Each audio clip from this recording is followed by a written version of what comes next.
Greetings, Word Horde. We're here with an exciting option for you.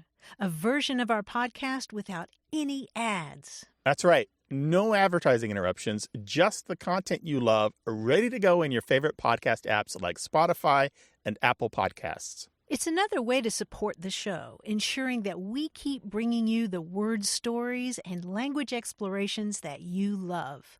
Try it at waywardradio.org/ad-free. And it's affordable. For just a small subscription fee, you can enjoy Away with Words uninterrupted, except by us. Plus, it makes a great gift. Know somebody who loves language as much as you do? Give them the gift of words. Easy to sign up, easy to enjoy. It's the same Away with Words, just streamlined for your listening pleasure. Go to waywardradio.org/ad-free. Support us, support the show, and enjoy an ad-free listening experience. waywardradio.org/ad-free. Thank you. You're listening to Away with Words, the show about language and how we use it. I'm Grant Barrett. And I'm Martha Barnett. I'm not much of a fan of musicals. Are you, Grant? Do you like musicals? Yeah, I love them. Do you really? Oh, sure. I love to get carried away by the songs. Okay. All right. Well, then you would love the musical I just saw. It's called Come From Away. And I have to say that even though I'm not a fan of musicals, this has to be one of the best theatrical experiences I have had ever in my life anywhere. That's saying something. You do. Yes. You see a fair amount of theater. I do see a fair amount, and this is just right up there. And let me tell you why. It's called Come From Away, and it just finished a run here at the La Jolla Playhouse. In the hours after the September 11th attacks, there were 38 planes carrying 7,000 passengers that were all diverted to Gander, Newfoundland. And it's the story of how they all converged on this tiny place that only has 500 hotel rooms. We're talking 7,000 people. Wow. And it's just an extraordinary tale in every way about what happened over the next few days. And it really made me want to go, of course, to Newfoundland. But in the meantime, I'm checking out all the language. The title, Come From Away. Well, that's There's interesting something in that there, right? Well, yes, that's interesting that you mention it. I mean, the language there is this really interesting, odd mix of English and Irish and French and Aboriginal languages. And so, yeah, you get these strange constructions like come from away, which you would think is a verb, but actually it's a noun. The whole thing, all three words? Yeah. Come from away is a visitor. It's someone who has come from away. See. Sometimes it's just abbreviated as CFA. Isn't that CFA. cool? I'm a come from away. Yeah, yeah. And I'm really working on the pronunciation of this place, Newfoundland. They say, think of understand and Newfoundland because they get... Gotcha. They're not happy. Not Newfoundland. Oh, my gosh. Yeah, we've gotten feedback about that before, Yes. so I'm trying really hard Love to get ya. it right. Thanks for writing. Grant, I just dies at you. You do? I know I'm handsome. No, you are very, very Yeah, handsome. But it means you're so funny if you say, I just dies at you. Oh, Isn't nice. that great? That's great. Yeah. Oh, I really like this one. If you do something remarkable, whether it's remarkably stupid or remarkably good, if you did something like that, Grant, I would say, Grant, who knit you? Who knit you? K-N-I-T, knit you. So what is the stuff of the earth that you've been knit from? Yes, basically? exactly. Oh, what are you made out of? Yeah. That's cool. Yeah, yeah. That's cool. Yes. See? So I'm going to share some more of those later in the show, but I thought you'd get a kick out of that. Newfoundland. Oh, dear. Newfoundland. Got Understand it. Newfoundland. Understand Newfoundland. I think I've got that right. Let us know, people in Gander. 877-929-9673. Email words@waywardradio.org and talk to us on Twitter at WAYWORD. Hello, you have a way with words. Hi, this is Jordan Falk calling from Olympia, Washington. Hi, Jordan. Welcome to the show. Hey, Jordan, how can we help you? Well, I had a question about school mascots. I've been thinking about how some schools come up with some funny mascots. Here in Olympia, we have the Evergreen State College, and their mascot is the gooey duck. The gooey duck. Kind of a giant clam. Yeah, that's Geoduck, right? Gooey duck. Yeah, that's right. It's a kind of a local specialty around here. The fighting gooey ducks? That's right. Wow.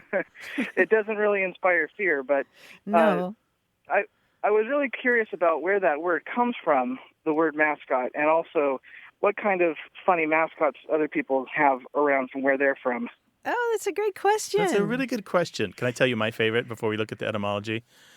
It's the Definitely. University of California at Santa Cruz banana slugs. Because these long yellow slugs, about the color of a banana, about the size of a smallish banana that you find in the redwood forest here in California. My wife loves these. We have so many pictures of my wife holding banana slugs. Mascot is a really interesting word, isn't it, Grant? Yeah. It's got something of a murky etymology early on, but it seems to go back to a French word that has to do with a person or an animal or a thing that's a kind of talisman, something that brings good luck. It actually got popularized by a 19th century comic opera called La Mascotte. That was a French opera that had to do with some farmer who was cursed by bad luck, and so to bring him good fortune, his brother enlisted this country girl to be his mascot. That is his lucky charm. But the only catch was that she had to remain a virgin, and you can imagine how that goes in a comic opera. But it's interesting to think about it in terms of some kind of being that's with you to give you good luck. I'm also thinking about the Spanish word for pet, which is mascota. It's related to the same idea of some kind of creature that sticks around with you, a companion animal. I saw in one of the dictionaries there was a suggestion that maybe it goes back to Latin words for mask. Right. It might be related to mask. So you might have mask, and then witches are involved, and spells sorcery, are involved. Right. yeah. So all along we're talking about magical. Right. I don't know, magical elements. Right. More magical than you think of now with sports teams. Now it's more like a symbol of the team. And don't you also think? to get the crowd riled up, Right, To do right. the stunts and the jokes and stuff. by those gooey ducks or whatever. So do they have somebody who dresses up like a gooey duck and revs up the crowd? They do. They look kind of funny. They look like a guy wearing a giant sleeping bag. So I was gonna say, I bet those halftime shows are fun. What kind of stunts can a gooey duck do? Wow, well, I bet we will hear from lots of other folks like you. With crazy mascots. Yeah. We want the mascot and the story, if you know it. Yeah. Thank you very much, Jordan, for your call. Really appreciate it. well, thank you. All right, take care now. All right. All right. Bye-bye. Bye-bye. Tell us your mascot stories. Maybe your high school, your college, maybe your elementary school. 877-929-9673. Email words@waywardradio.org.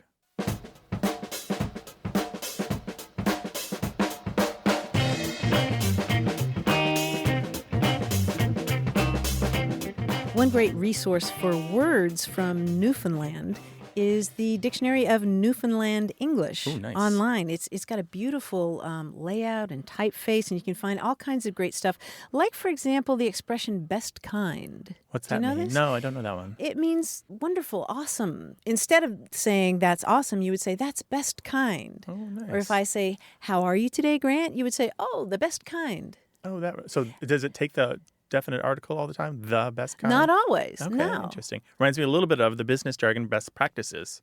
Oh, interesting. Well, just because Hadn't it thought feels about that. unusual to have best in that way. Yeah, doesn't it? Yeah. Again, it's sort of that uncanny valley. Like it sounds like our English, but not quite. Oh, nice. It's like going to sleep for 30 years and waking up and realizing everything's changed around you.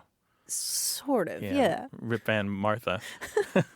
877-929-9673. Email words@waywardradio.org. Hello, you have a way with words. Hello, my name is Dorothy. I live in Wauwatosa, Wisconsin. It's a suburb of Milwaukee. Wauwatosa. Welcome to the show, Dorothy. How can we help you? Well, I was just calling because it amazes me. I go to Florida in the wintertime, and I had to have a new, what I say, roof put on my home in Florida, and I mentioned to one of the neighbors that I was having this roof installed, and he said, a what? And I said, a roof put on my house. And I do have two little dogs, and then he laughed, and he said, oh, I think you're with your dogs too much. You're starting to talk like them. I thought, what are you talking about, And he said, it's not a roof, it's a roof. And I said, well, I always said a roof. And they just laughed. They never heard of anything like that. And they were from Massachusetts. And I was just wondering which was the proper pronunciation, or if it depends on where you live. Like in New Hampshire, they say we park the car, and everybody talks differently right here in the States. Yeah, we do, don't we? Got that right. Well, let me ask you a couple other questions. What do you say for R-O-O-T? Oh, root. You don't say root? No, What do you say for R-O-O-M? the room. You don't say Yeah, root? that's true. And one woman, when I was in the pool in Florida, she said, well, of course it's roof. She's from New Hampshire. She said, O is ooh. And I said, well, then what would you call a sweater that somebody knit for you? A wool sweater? It's wool. And then she shut up. Yeah, or hoof, or foot, I don't right? know. So Hoof. you say roof? I'm going to put that in a book. Yeah, book, hoof, foot. There are plenty of double O's in English that sound exactly like the way that you say roof. This is a classic American dialect split, but it's interesting. It's not very geographically pronounced. It is a little more common in the South Atlantic, the Gulf states, New England, but it's fairly sprinkled around the country, and a lot of the people who say roof do also say room, broom, root, things like that. But it's not completely consistent, and it all goes back to our language heritage in the United Kingdom, where many people also still say things like roof, but they are slowly adopting the roof pronunciation as well. I see. Well, Yeah. that makes So it is widespread. I mean, we're talking millions of people say roof. I mean, it's not like there's a handful of people. It is so pronounced, very well studied, the kind of thing that's going to come up in a Sociolinguistics 101 class. That's how well known it is. It's not like you and your dogs are wrong. No, your dogs are right. That's good. That's good. But you know, before I was talking to you, I was thinking about that, and another word, and that I think that is all over the United States that I would say 90% of people mispronounce, and that is realtor. Everybody says realtor. Yeah, you want a vowel between the L and the T, don't you? Your tongue almost demands a vowel there. Yeah, it seems that way. Yeah. But anyway, the roof thing I thought was... The folks in Florida and the lady from New Hampshire, it just maybe they need to get out more because it's very widespread. I'm surprised they didn't hear it. I think Dan Rather even had a couple of those pronunciations like that. Room. Really? He's from Texas, right? A big room. Huh.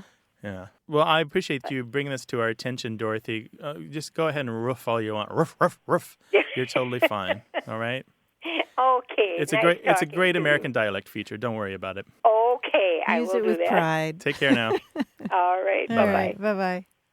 877-929-9673. Email words@waywardradio.org.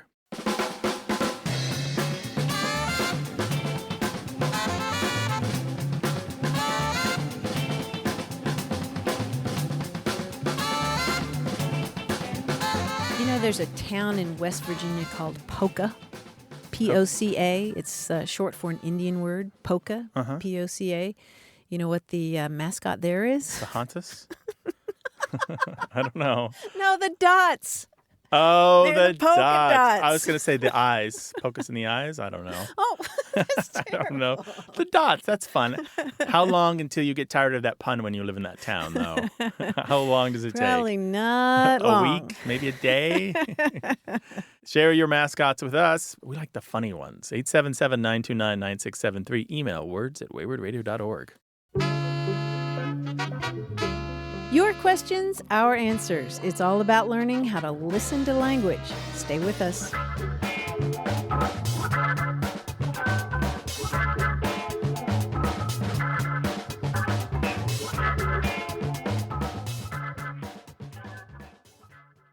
Hey, we've got something special for those of you who love our show but could do without the ads. That's right. Imagine a way with words, the same engaging conversations, the same deep dives into language without advertising interruptions. We're talking about our ad-free podcast feed. It's sleek, clean, and it's just for our supporters. It's at waywardradio.org/ad-free. It's inexpensive, easy to sign up for, and works with all major podcast apps like Apple Podcasts and Spotify. It's an affordable way to support the show and get a seamless listening experience.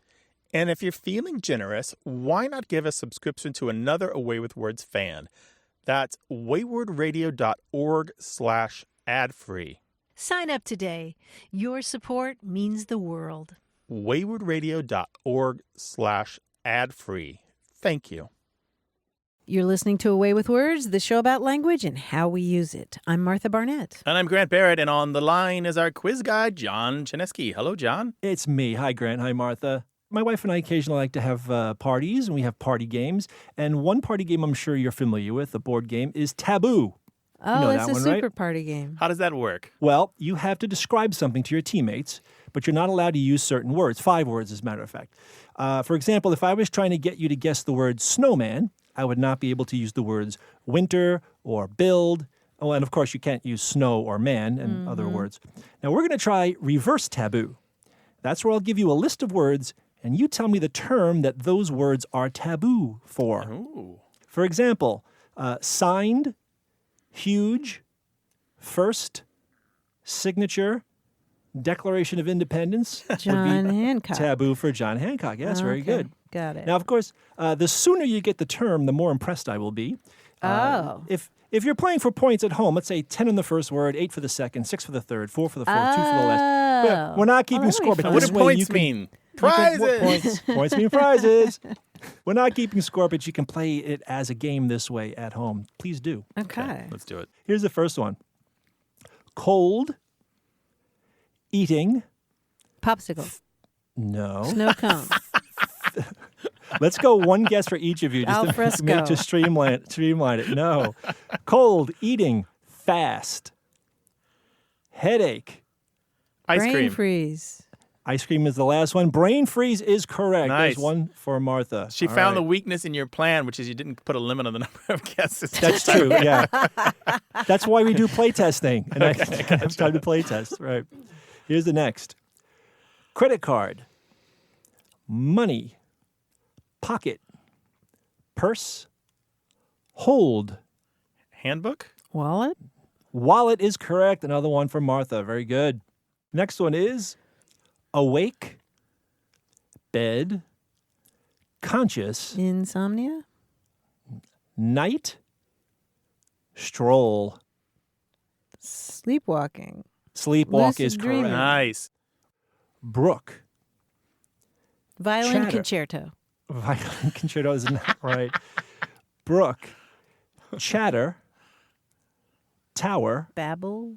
Babble is right. Very Look at good. you. This is your game. Tower. It's in her wheelhouse. Just throwing words out. I'm just like goofing. Nonsense I'm just and like clowning gibberish. around over here, and Martha's like serious. She's like, I'm gonna get Focus. this. I'm doing it. Hermione is at it again. Eye of the tiger. She's in there. All right. The tiger. Car. Clock. Burglar. Siren.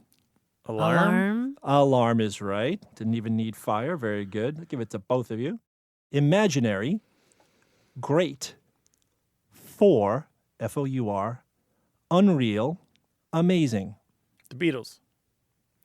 No. Yeah, I was thinking Beatles or Mount Rushmore. Imaginary friend? No, imaginary. Fantastic. Yes. Ah, Fantastic. good. Grant. Good one. Let's try eggs, breakfast, eat, pig, sausage. Bacon. Bacon's right, yes. You guys are fantastic. You have to come over to my house for No, a party. Martha, you aced this one. I got like one, and John just tried to free buck me up with some associating. false praise, but okay. Thanks, buddy. I Really love free appreciate it. associating. Thank you, guys. We'll talk to you next Thanks, week. John. I'll see you next week. Take care. Bye-bye. Bye-bye. And if you'd like to talk with us about any aspect of language whatsoever, call us 877-929-9673 or send your questions and observations to words@waywardradio.org. Hello, you have a way with words. Hi, this is Nan Sturman. Nan Sturman. Hi, Nan. How you doing? I'm doing well. I have a plant question for you. I bet you do. I bet you do. Nan Sturman, you do a television show. I do. It's called A Growing Passion, and we explore the growing world of plants, and it airs on public television. Yeah, you're in Southern California like we are, right? Yes, I absolutely am. And, you know, I deal with plants all the time, and I write about plants, and I design gardens and things like that. And there's this thing that's bugging me, and I wanted to ask you about it. The term plant is a noun and also a verb. So especially when I'm writing, I find myself writing, plant your plant. Plant the plant. The plant. Plant. The plant. And it gets to the point where I feel like, aren't there other words I can use? Do you want another word for the verb or the noun? Or both. Yes. Because, I can say, install the plant, but that sounds kind of clinical and mechanical. It sounds like using screwdrivers. It sounds like you're building an auto plant. Yeah, exactly. Yeah, or I can say plant the biota or the flora, and that sounds superfluous. That just sounds like being pretentious, right? Yeah, So help me. I want to make things more interesting for my readers and my listeners. What other languages do you speak, Nan? Not ones that will help this. Oh, okay. Oh, boy. Oh, boy. Plant. Well, we talked a million years ago on this show, because we have been on for a million years. That's right. We talked about rehoming plants. I wonder if you can just, when you put them in a new pot, I wonder if you can just talk about homing plants. Does that sound weird, or like you're talking about pigeons, like they're flying back from the coop with messages on their ankles? I don't know. Oh, Grant, I think my editors would redline that in about 1 millisecond. Oh, I see. We have gatekeepers. It's not just your final word. We have, picky people to get past. Well, sometimes often I am, but sometimes I have editors to work with too. But even so, I'm thinking about who's reading, my audience. Sure. Who's reading this or who's hearing this. Home your plant. What? All right, I have a couple suggestions. Obviously you can't get away with using plant at least a little bit of the time, right? Yeah. But you can do things, I hesitate to say this, but you can do like George W. Bush did, which is everything's got a nickname, right? So you can say, put that beauty in the ground and watch, you could say, look at this bad boy. Isn't that the most amazing thing? Stick that little bugger in the hummus. Yeah. This little gem is going to flower like crazy if you do the following things to it. I have to say, I never thought of it that way, and that's a really good idea. Is it? Is it really? Don't sound surprised. In some situations, I certainly could imagine doing that in some situations. What I'm really looking to is vary the language I'm using. Yeah. So if I have some option to vary the language, that's one way to think about it. Yeah. Well, of course, you have to figure out who your audience is. Yeah. Obviously that's a more lighthearted tone, really kind of informal. Yeah. Another thing is, and I've heard, I spent a lot of time in beautiful Balboa Park here in San Diego, and some of the plant experts there will just fall back on the Latin forms of the plant name that are easier to say. And that's kind of nice. And I can't think of any off the top of my head right now, but that's kind of nice. So instead of using the common name, they'll just toss out a little bit of Latin, which also sounds a little elevated, but sometimes is beautiful in its own way. So I don't know if you do that. I always use the Latin. Oh, you I always use do? the Latin. Okay. Good for you. I always have to. Oh, yeah, because if you use the common names, well, there's 50,000 different plants called daisy. That's Right, true. yeah, Right. And right. so, right.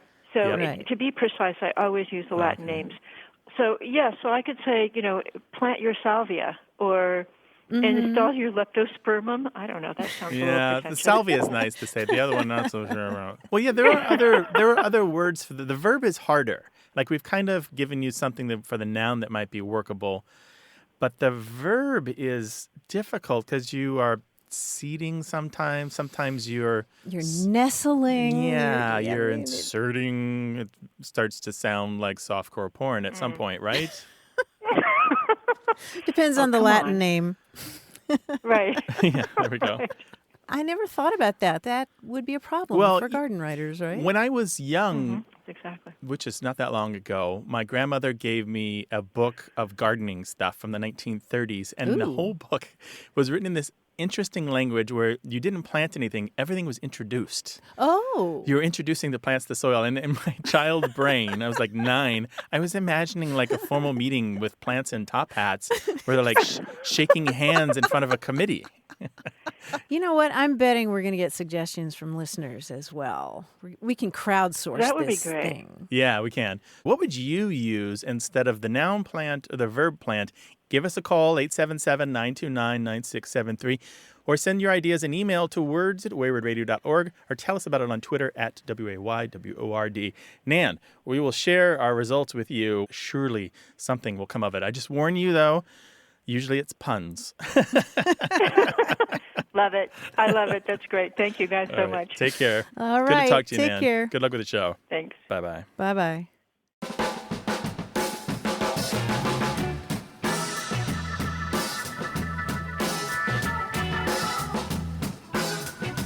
Grant, if I'm in Newfoundland and I want to wish you good luck, I might say fair weather to you and snow to your heels. Snow to my heels. Oh, get the snow behind you. You know, I was thinking that, and then I was thinking, I wonder if it means snow just up to your heels. Oh, I don't know. Yeah, that's better because I don't snow is know. inevitable. So if you're going to have it, might as well not have a lot. But I kind of like it snow maybe behind you. I Right, don't the wind know. to your back. Maybe someone will call and tell us. Oh, now we have to go there. Yay! 877-929-9673. Email words@waywardradio.org and join our very active Facebook group. Hi, you have a way with words. Hi there, Martha. This is Kyle from San Diego. Hey, Kyle, welcome to the show. What's up, Kyle? How can we help? So I have an old saying that my mom would say to my brother and I growing up, that say we were instructed to clean our rooms, and instead we kind of just scooted everything off into the closet. She would say that was Finnegan McGee's corner. Finnegan McGee's corner? Yeah, Interesting. and asking her about it, the first time that she had heard it was her mom on her Irish ancestry side, of course, talking about her great aunt and that she had this very well put together house, but if you opened this certain room, it would just be all of her knickknacks kind of piled up, and it would be Finnegan McGee's room. So my brother and I were just mentioning that to each other the other day, and we're realizing we really had no idea where that came from. That's interesting. Are you sure it was Finnegan? Yeah, Finnegan McGee. Okay. Is there a similar one that you know? Well, As a matter of fact. as a matter of fact, there is. Did you ever listen to a lot of old-time radio? No. I guess not. There was a classic show. I mean, it was the number one show in the country for a while, on the air from 1935 to 1959, starring Jim and Marion Jordan, and it was called Fibber McGee and Molly. And Fibber and his wife, Molly, it was basically a sitcom setup, family setup, and Fibber was a kind of a rascal, and she was the long-suffering wife. And anyway, one of the things that he always claimed that he was going to do was finally clean out that closet.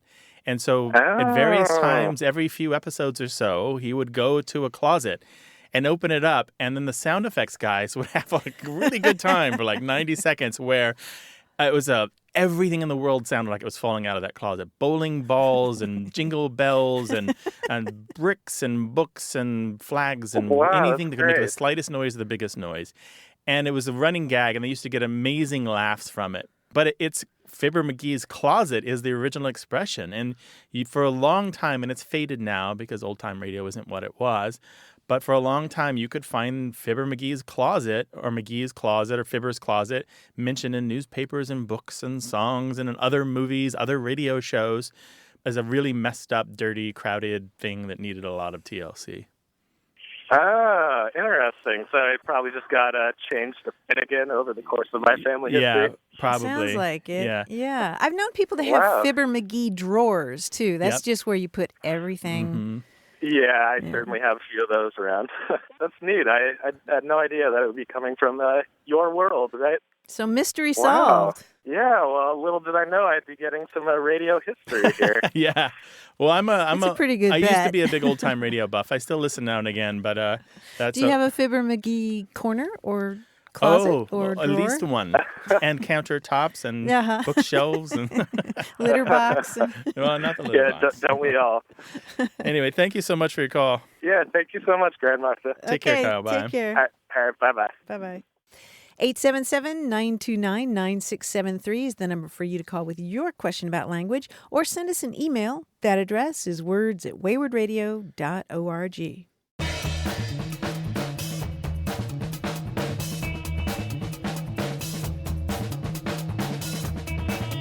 Here are a couple more high school mascots that I really like. One is from Hoopeston, Illinois. That's the Hoopeston Area Corn Jerkers. Okay. What does that mean exactly? That has to do with... When you're husking? Yeah, back Shucking. in the old days. I think that's the sweet corn capital of the world, Ooh, actually. I love I sweet know, corn. right? Let's go. Road That's one trip, thing I miss right? from Missouri is just sweet corn plucked right out of the field. Oh. Right. You would be a corn jerker in that case. Totally.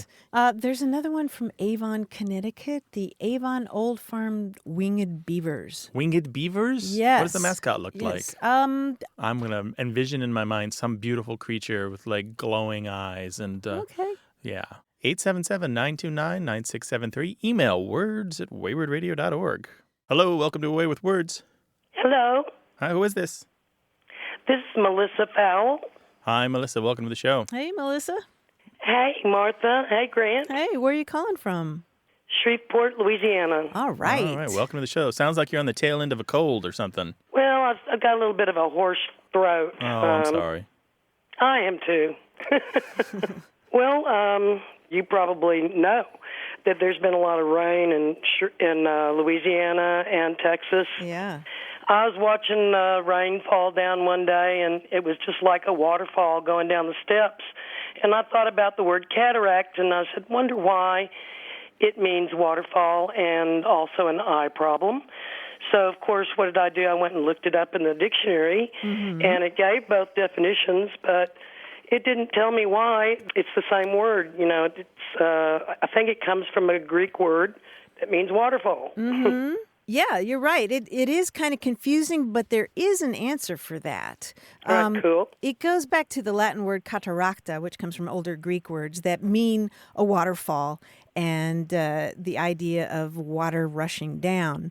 But the interesting thing is that in antiquity, the word cataracta also referred to one of those iron and timber heavy gates that are hung outside of a city to protect against invading hordes. The portcullis. Yeah, it's called a portcullis. Kind of thing that they drop so the enemy can't come in, right? Yeah, exactly. But you can still shoot arrows through. Yeah. You see that, for example, in the main entrance to the ancient city of Pompeii. Ooh.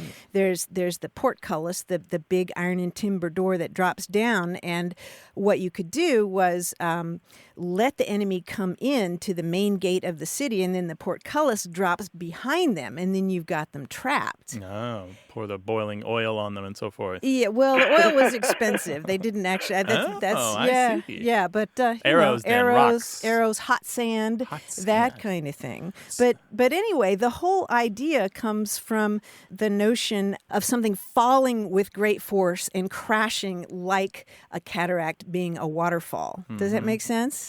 But so for your eye, it's a barrier coming down over your lens. So that's what a cataract is. It's a filmy, translucent, or even opaque growth in your eye that blocks your vision. It just comes down and blocks, just like those ancient gates blocking the enemy. So the figurative usage made it split off, and so now even in English we have these two meanings still. Yeah, how cool is that? That's pretty good. Now, I also have another question about cataract. When did it start being used for the eye problem? Do you know? That's a good question. Well, at least the 1500s. Okay. That sounds about right. And you'll find, there's always that long history of Greek and Latin being used in medicine and science, so I'm not surprised to find it. There are a lot of Greek words that use that prefix kata, meaning down. So like a catastrophe is literally a downturn. A cataclysm originally in English meant a flood. It meant inundating with water, so stuff coming down. Sort of like what you're experiencing in Louisiana, it sounds like. Well, I hope things improve there, and I hope we help. Oh, thank you. Take care now, Melissa. Okay, you too. Bye-bye. All right, bye-bye. This is a show about words and language and how we use them. I know that you spend your days thinking about the way that language is so insidious. It's words pop up and you're like, why do we say that? This is the place to find out. 877-929-9673. Email words@waywardradio.org. Talk to us on Twitter @wayward and find us on Facebook. Got a minute? We need your help. Head over to gum.fm/words and share your thoughts in our quick survey. Your feedback matters. It's the backbone of our show's success. Thanks for making our show even more successful. That's gum.fm/WORDS. Thank you. You're listening to Away with Words, the show about language and how we use it. I'm Grant Barrett. And I'm Martha Barnett. We heard from John Dunn of Vista, California. He spent many years working as an analytical chemist for a major pharmaceutical corporation. And during the course of his career, he has heard so much corporate jargon that he was maybe in need of pharmaceuticals himself. Yeah. It was really getting to him. And so he wrote up his own version of Minutes of a Meeting. And it's sort of this wonderful linguistic cri de coeur. And I just wanted to share it with you. Oh, boy. This is one of the things where they pile on all this jargon all together in one. Yeah. And this one is just particularly choice, I think. So here are his minutes from one of those meetings.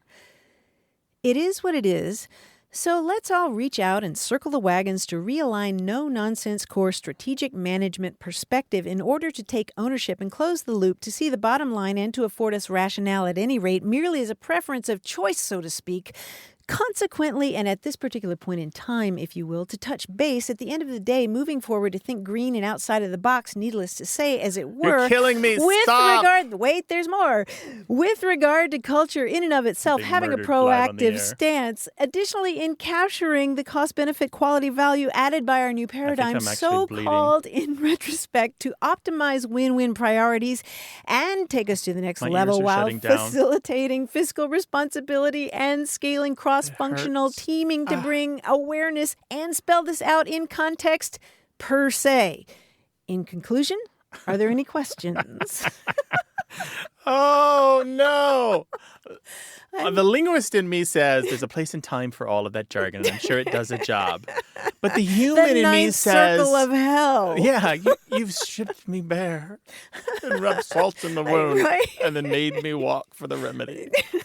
It's terrible.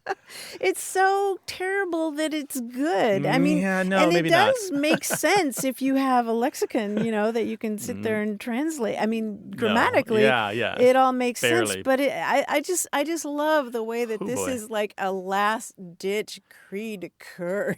I think I have an antidote to it. Make them stop. Have you ever seen the video of Robert Benchley doing the Treasurer's Report?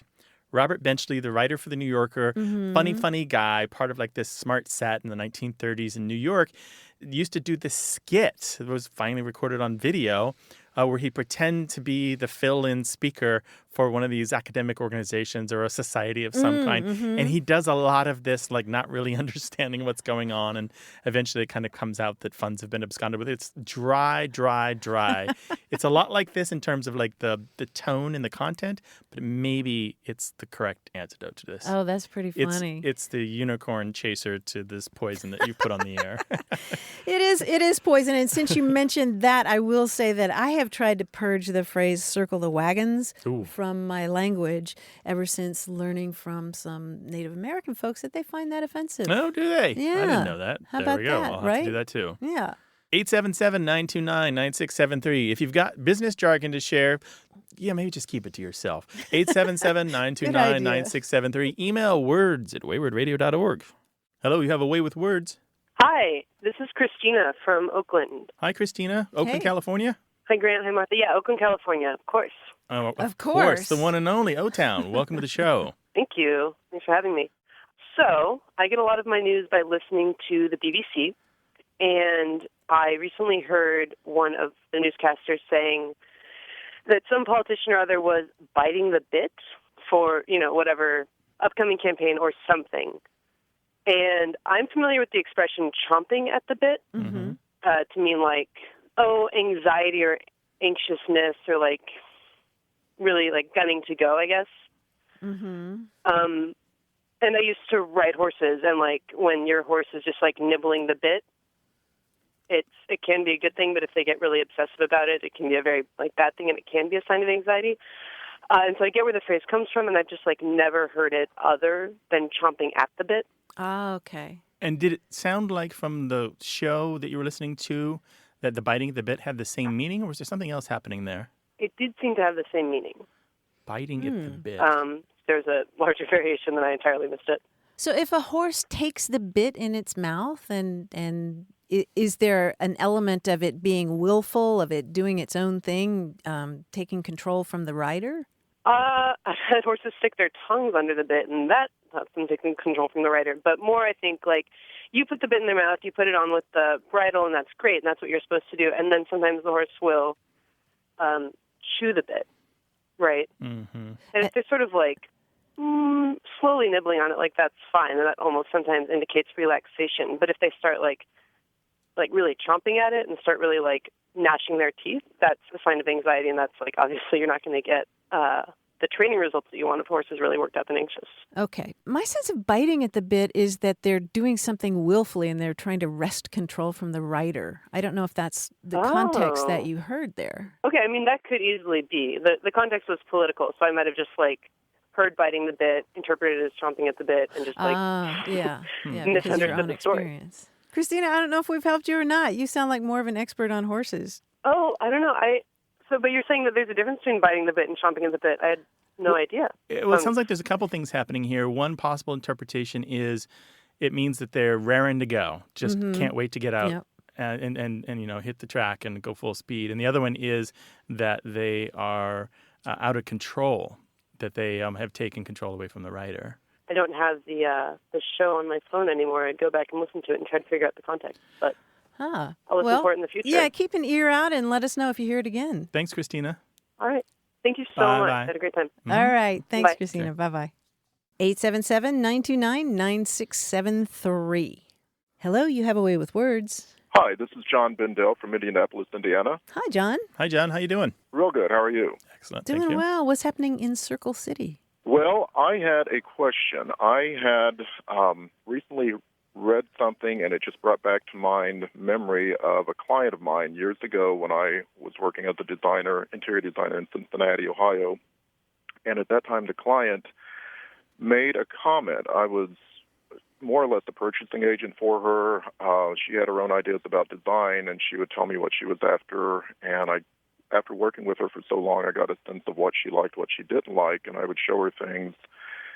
And she if there was something that she hadn't even quite considered, her response would be, "Oh, I don't not like that."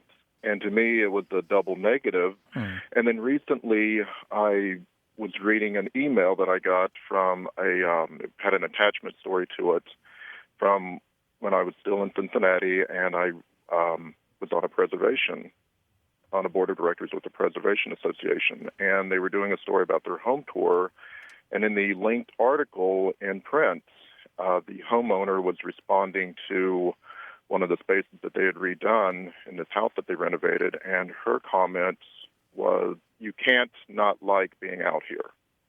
And again, it was the double negative, and that's when it just brought it all back to me, and I thought, what is it?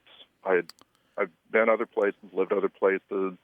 I'm not that far from there, but I had never heard it used like that. Interesting. From people that I thought might know better, or maybe it is a regional thing. It's not regional, just to get that out of the way. There's nothing regional. It's a construction in English where you want to express a positive through understatement, like totes is the term for it. And so the double negatives here actually are kind of expressing a positive. It's interesting, when you said the words of your client, you didn't really emphasize the not, which I would do. I don't not like that. It would be the way that I would say it. Yeah, I was curious what exactly she meant. Well, that was it. And again, it was after having that working relationship with her that I came to realize that she probably was not considering that absolutely, but what I showed her was a different alternative, and it probably gave her a different direction to go in.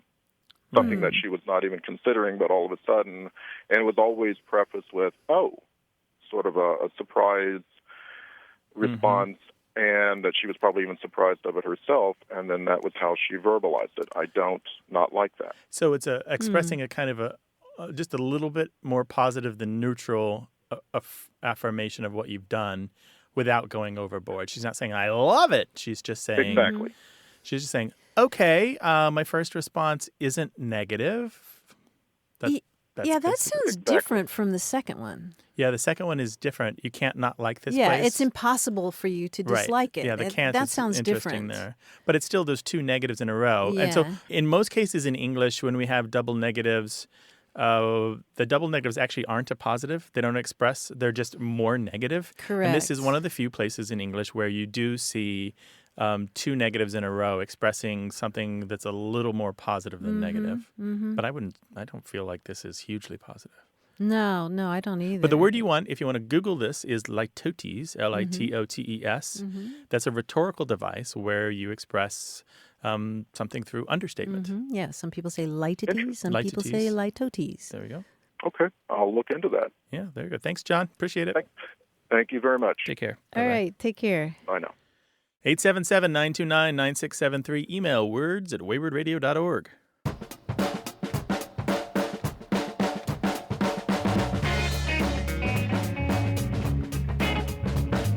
Another really interesting usage, Grant, that I think you'll like from Newfoundland English is the use of the word wonderful as an intensifier. So if you're really ill, I might say, Grant, you have a wonderful temperature. Oh, okay. Isn't that something? Yeah. But so it just means a lot of or more of it, not necessarily positive. Right. Not necessarily. Like you might suffer a wonderful loss. It's significant. Yeah. So it's sort of like awesome in the old sense. Yeah. Wonderful. You know? Inspiring awe or inspiring wonder, but it's just something remarkable. So something unusual wonderful. that I have wonder about it. Yeah. Isn't that interesting? Because we always think of wonderful in our use of English as something very positive, but not necessarily. That's a good one. 877-929-9673 is the number to call to talk about any kind of language. Hello, you have a way with words. Yes, hi. This is Michael calling from Dallas, Texas. Hi, Michael. Welcome to the program. Hey, Michael. Yeah, hi, Martha. Hi, Grant. So I wanted to see if you could help me gain some insight into a little jingle from my childhood that came up recently. The whole reason this came up is because it's springtime down here, and my wife and I were out for a walk with our son, and among other things, the dandelions are blooming. So we thought it'd be fun to teach our son this little jingle that we both knew, which is you pick up the dandelion and hold it by the stem with your thumb under the head of the flower, kind of like you're going to flip a coin. As you sing this little jingle, you flick the head of the dandelion off. And so the jingle goes, Mama had a baby and its head popped off. And then as you finish the jingle, you pop the dandelion off. And of course, my son thought it was fun, as I remember thinking it was when I was a kid. And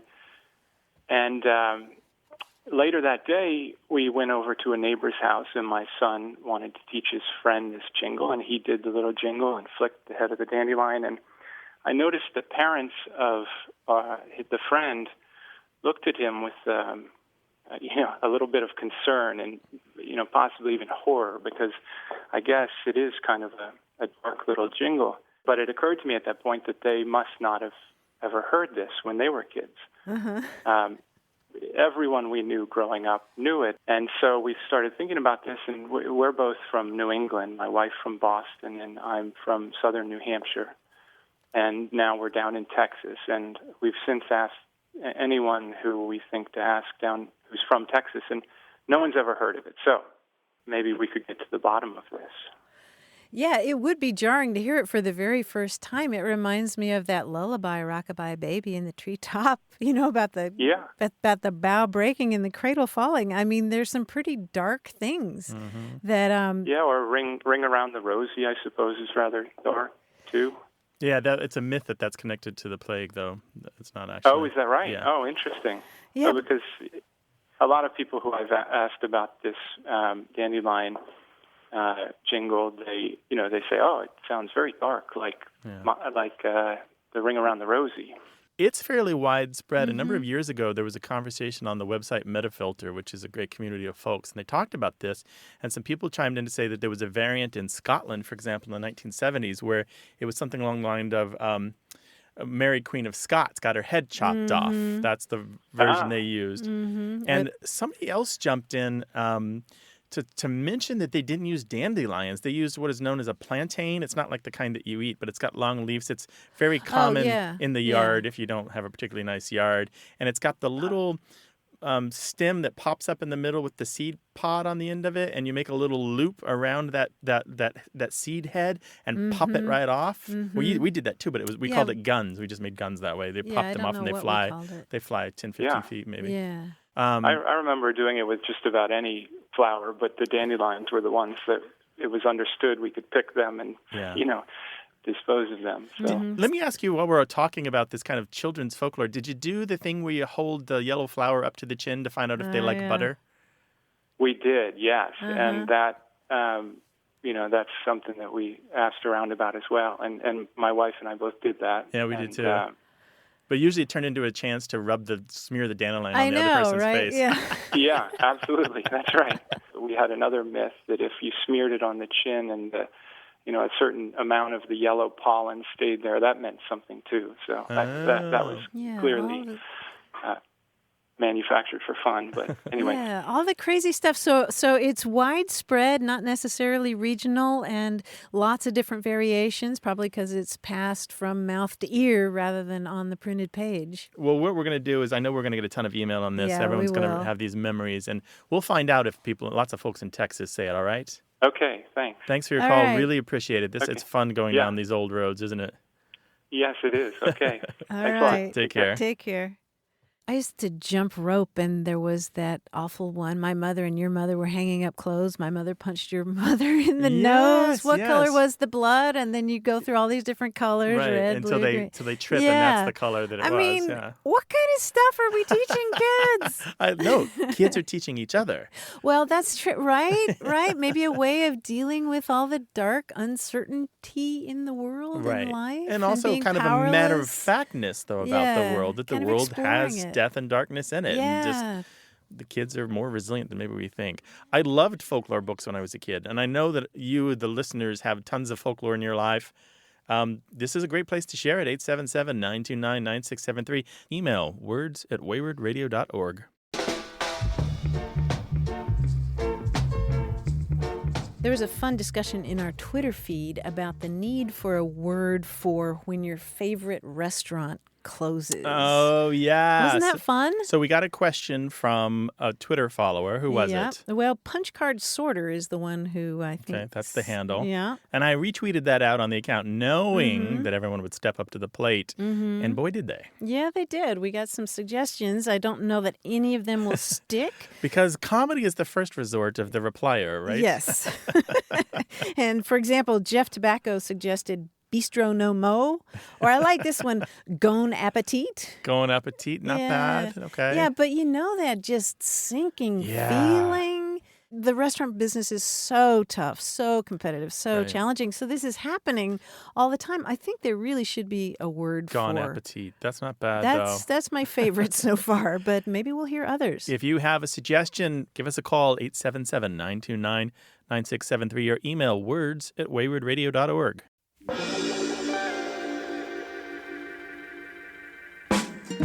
Want more of A Way with Words? Listen to years of past episodes at waywardradio.org or find the show in any podcast app or iTunes. The toll-free line is always open, so leave a message at 877-929-9673, and we'll take a listen. We love to get your messages at words@waywardradio.org or hit us up on Twitter at WAYWORD. And look for us on Facebook. This program would not be possible without you. Martha and I are out to change the way we listen and think about language, and you're making it happen. Thanks also to senior producer Stephanie Levine and director and editor Tim Felton in San Diego. In New York, we thank production wizard James Ramsey, quiz guy John Chinesky, and that master of keeping it real, Paul Ruist at Argo Studios. A Way with Words is an independent production of Wayward, Inc. From the Track Recording Center at Studio West in San Diego, I'm Grant Barrett. And I'm Martha Barnett. Thank you. Bye-bye. So long. Hey, listeners, we have a favor to ask. We'd love for you to fill out our listener survey at gum.fm/words. Your feedback is crucial. It's quick, and it helps us make our show even better. It shapes our show, helps us plan, and ensures we're bringing you the content you love. That's gum.fm/WORDS. Thanks for being a part of what we do. Thank you.